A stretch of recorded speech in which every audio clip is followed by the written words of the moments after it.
Hi, my name is Sean Hassenberg. Today is February 25th, 2018.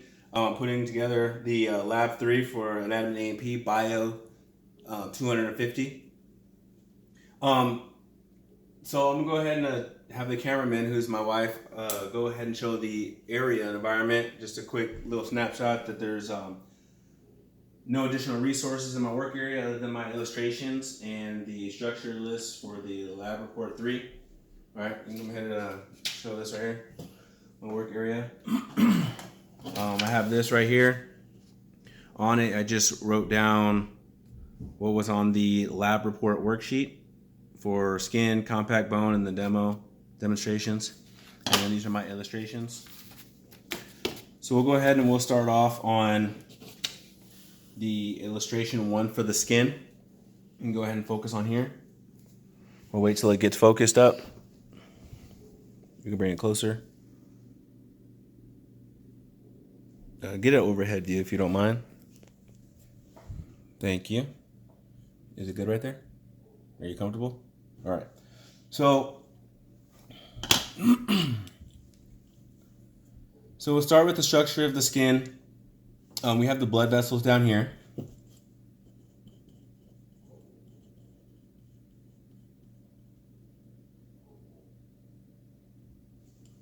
Okay. And then we have the dermis,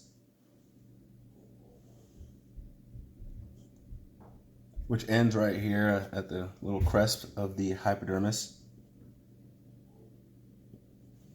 Can you see that? Or should I go a little darker? You probably should go a little darker. Okay. The dermis. Then we have the epidermis, which is this right here.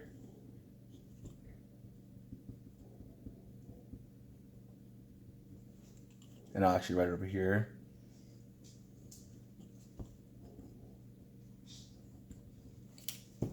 The dermis over there.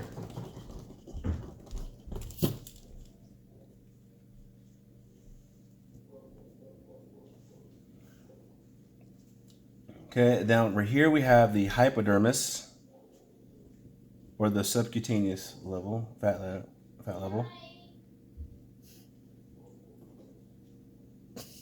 Good night. Sorry, those are my daughters. Okay. And in the dermis, we have 2 layers, sublayers. We have the papillary layer, which is about here, the top 25%.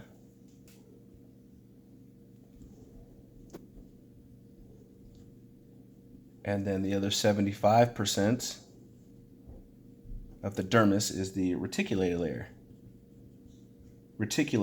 layer, sorry.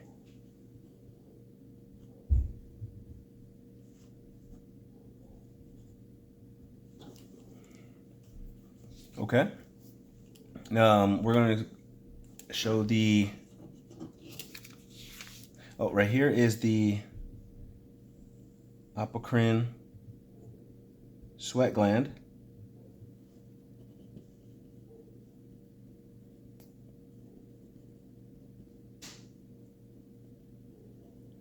Which produces the skin with a milky sweat-like substance due to the fatty acids. It's usually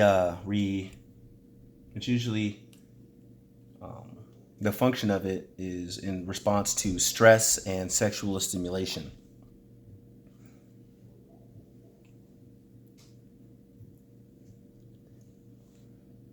Okay. So this right here, this section right here, we're going to go over the epidermis at a more microscopic level. We zoom in, and then here we go right here. So identifying this picture, we have the stratum basilae right here.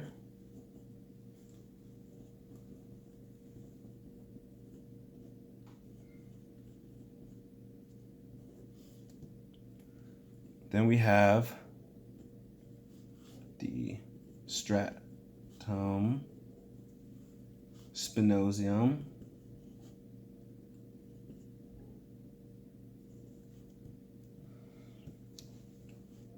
Then this layer right here, we have the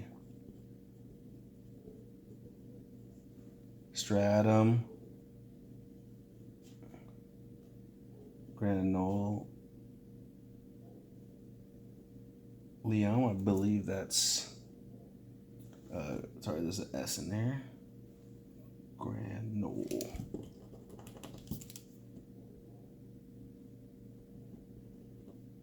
Granola something.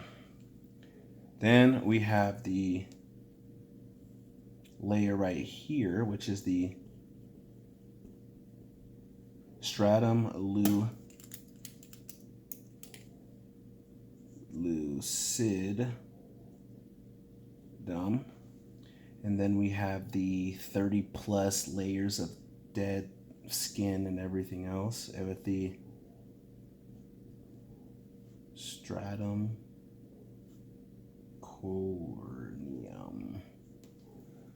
corneum.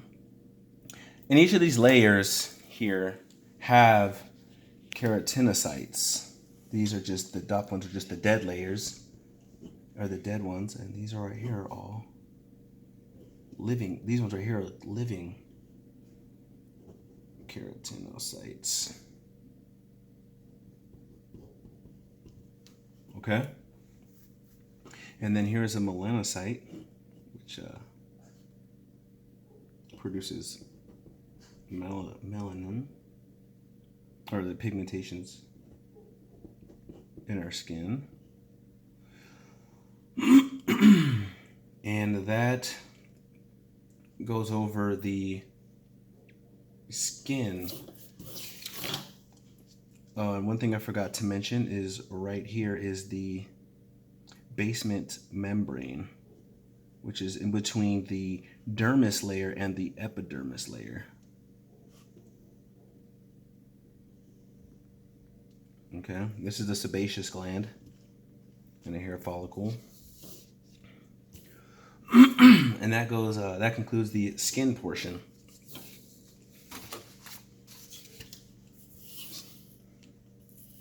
So next we have compact bone. As you can see here, we have a segment of one. We have the blood vessels running through the central canal.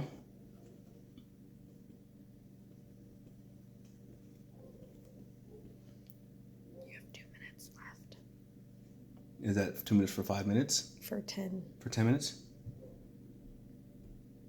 And, okay, so then we have, with the blood vessels, okay, and we have right here, you might have to zoom in a little bit actually. Right here we have concentric lamellae, which circles around the central canal. And then you have right here on the border, inferior to the periosteum, is the circumferential lamellae. The periosteum, the outer part of the bone.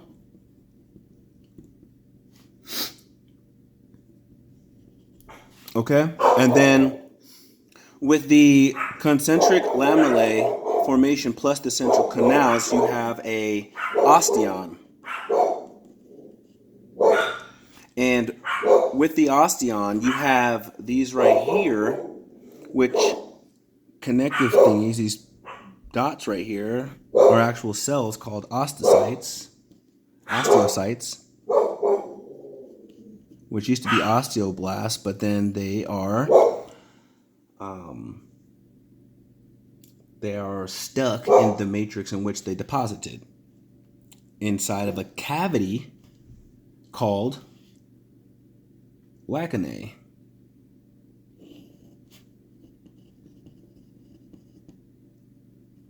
That, at the cavity,